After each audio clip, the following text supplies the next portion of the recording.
Phase चाहे कहीं पे भी रहे, समझे? Okay okay. जैसे जब ट्रेन जो है जब ट्रेन जो है चलती है पटरियों में, तो आजकल बिजली से ट्रेन चलती है, चलती है ना? तो उसका बीचों बीच में एक तार खींचा हुआ रहता है, देखे हो ना? तो वो तार को अगर कोई भी आम आदमी कोई भी अगर वो पकड़ लेगा तो वो क्या हो जाएगा, उसके साथ साथ वो भी फेज बन जाएगा, उसको करंट नहीं मारेगा, उसको झटका नहीं मारेगा, समझे? जो ही अगर वो फिर जमीन के टच में आ जाएगा या कोई न्यूट्रल के टच में आ जाएगा तो फिर उसको उड़ा देगा, है कि नहीं? तो ये जो है फेज क्या करता है, फेज जाता है। जैसे हर एक चीज का अगर आप कहीं जाते हैं तो वहां से वापस भी आते हैं, समझे कि नहीं? कहीं अगर आप जाते हैं तो आप वापस भी आते हैं, तो ये जाना क्या हो गया, फेज। जाना क्या हो गया, फेज। और वहां से जो वापस लौटते हैं उसको क्या बोलेंगे, न्यूट्रल। उसको क्या बोलेंगे, न्यूट्रल। जैसे हम सांस लेते हैं तो सांस लेते हैं तो कैसे लेते हैं, हम कैसे लेते हैं, तो ये सांस लेना क्या हो गया, फेज हो गया। और फिर उसको सांस को छोड़ते हैं, ये सांस को छोड़ते हैं तो क्या हो गया, न्यूट्रल हो गया, समझे कि नहीं? तो फेज और न्यूट्रल समझ गए? फेज को रेड कलर यानी लाल कलर से रंग दिया जाता है, पोत दिया जाता है, समझे कि नहीं? और बाकी जो न्यूट्रल है, न्यूट्रल को अलग अलग कलर से रंगता है, उससे कोई फर्क नहीं पड़ता है। न्यूट्रल है, अर्थिंग है, घरों में जो है अर्थिंग दिया जाता है एक्स्ट्रा। आप अगर फ्रिज में लाइट आ रहा है, कभी कभी फ्रिज जो है ना ऐसे अर्थिंग मारने लगता है, समझे?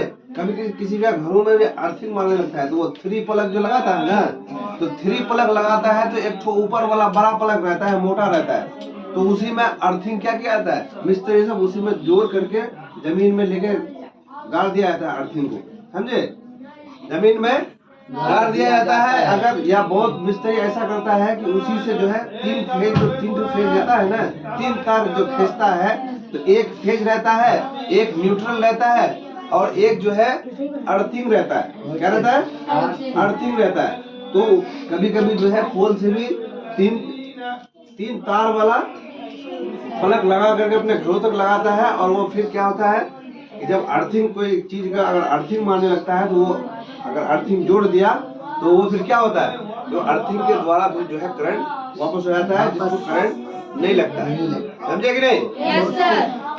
तो ये सब चीज ध्यान में रखना है, समझे? अगर आप फेज को पकड़ते हैं, टच करते हैं, बशर्ते आपको जो है न्यूट्रल में टच नहीं होना चाहिए। आप देखिए पहले शादी ब्याह में, अभी तो खैर लाइट हो गया, अभी भी जैसे जो बिजली मिस्त्री है, तो बिजली मिस्त्री घरों में क्या करता है, काम करता है ना, किसी का बोर्ड वगैरह बल्ब पंखा वगैरह लगाता है, या जनरेटर वाला को अक्सर देखना, तो वो कहीं तार वार जोड़ता है ना, तो वो क्या करता है, चेयर पे चढ़ लेगा और चप्पल खोल देगा।